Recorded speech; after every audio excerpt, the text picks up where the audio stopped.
Direktang karasan sa buhay sa bukid naman ang ipinaranas ng National Irrigation Administration sa NIA Farm Camp 2025. Panoorin po natin ito. Ano ang pamahalaan ng Panginoon? Masaya at puno ng bagong kaalaman. Ganito kung ilarawan ang Farm Camp 2025 ng National Irrigation Administration Region 6. Isang taunang programa na layong hikayatin ng kabataan na yakapin ang modernong agrikultura. Sa camp na ito, hindi lang natuto ang mga kabataang Ilonggo tungkol sa irrigation systems. Naranasan din nila ang totoong buhay sa bukid, mula sa pagtatanim at pag-ani hanggang sa proseso ng pagdaloy ng tubig na mahalaga sa bawat taniman. Through this activity natin ngayon, yung farm camp natin, i-train natin o magiging aware yung kabataan na malaman nila on hand yung actual na yung basic farming talaga at saka yung ano ba ang tulong at ano ba ang engagement nila sa community. Nakita ng mga kalahok mula San Miguel, Capiz at mga karatig bayan sa Iloilo kung paano gumagana ang isang irrigation system mula dam hanggang lateral canals.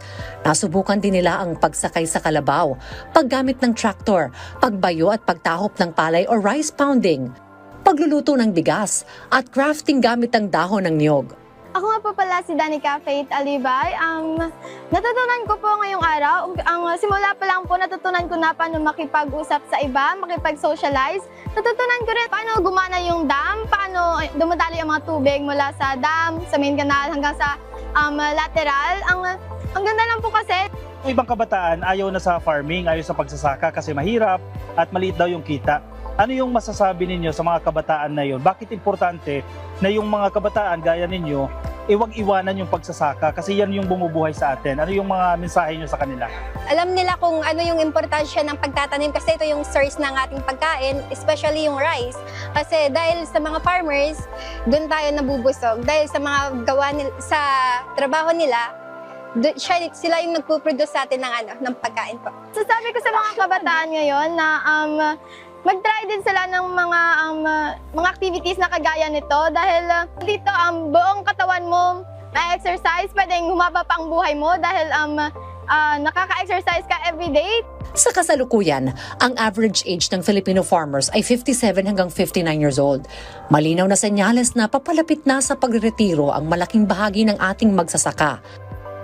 Patuloy ang NIA sa pagpapatupad ng youth-centered programs upang masiguro ng agrikultura sa Pilipinas ay may matatag na kinabukasan. Alam naman natin yung mga kabataan ngayong susi ng bansa, yung kinabukasan, magandang kinabukasan.